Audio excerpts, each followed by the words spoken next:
Hey, welcome back. Have you ever had one of those brilliant ideas that just pops into your head out of nowhere? Well, today we're going to dig into where those flashes of genius really come from. So let me ask you a question. Where do your best ideas come from? You know, that moment you're in the shower and suddenly you solve a problem you've been stuck on for weeks? Or that perfect melody that just appears in your mind? Was that idea truly 100% out of the blue new? We all know that feeling. It's just electric, right? That eureka moment. You feel like you've literally created something from nothing. An idea that is yours and yours alone. It's an incredible feeling for sure. But the real story behind those ideas is way more wild than you'd ever guess. Okay, let's dive into this with a perfect, real-world story. It's about one of the most famous musicians ever, a massive hit song, and a melody that, well, it felt just a little too familiar to some people. So here we have George Harrison, from the Beatles, talking about writing his classic song, My Sweet Lord. To him, this song felt like a gift from the universe. You know, a moment of pure, almost spiritual inspiration that he just managed to capture. He genuinely believed he had created something completely original. But of course, the story doesn't end there. Soon after the song becomes a global smash hit, things get complicated. A lawsuit gets filed claiming that Harrison's divine inspiration was actually someone else's song. All of a sudden, this pure creative moment was under a legal microscope. And this is where it gets crazy. Take a look at this. On the left, you've got the key musical hooks from Harrison's My Sweet Lord from 1970, and on the right, the hooks from He's So Fine, a hit by the Chiffons from 7 years earlier. I mean, the core patterns are identical. There's just no way around it. So what in the world happened here? Did one of the world's most beloved musicians knowingly just steal a melody?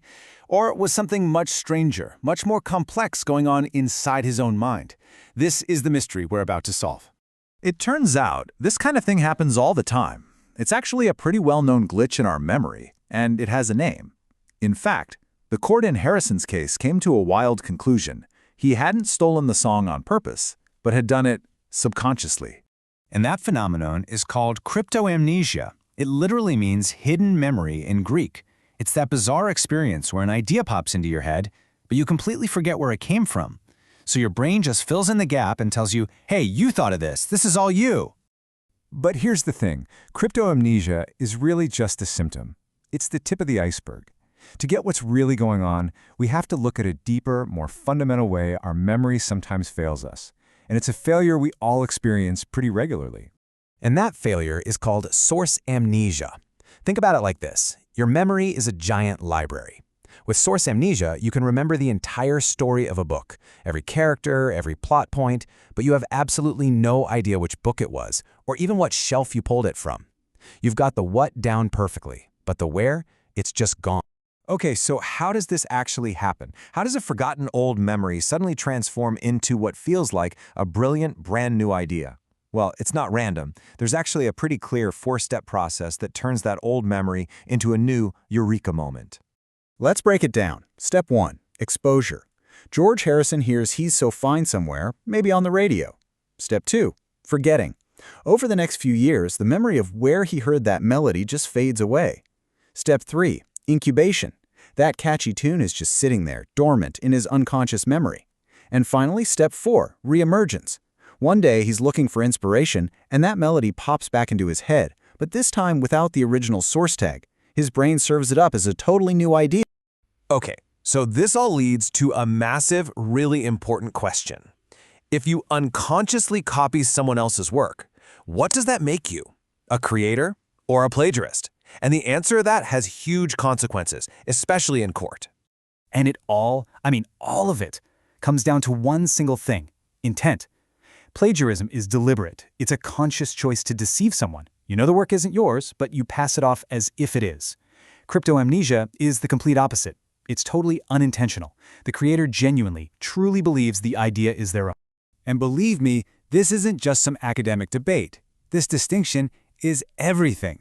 It can decide multi-million-dollar copyright cases. It can save a creator's reputation. But even bigger than that, it forces us to rethink what creativity even is.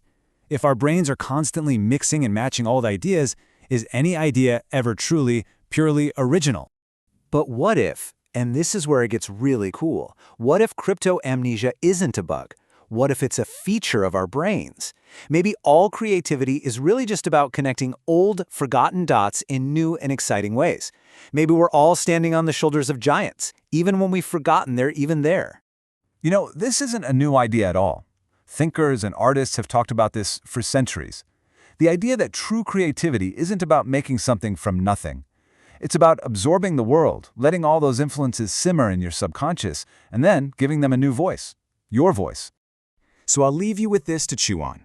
If our greatest eureka moments might just be echoes of things we've forgotten we ever heard, what does it really mean to be original?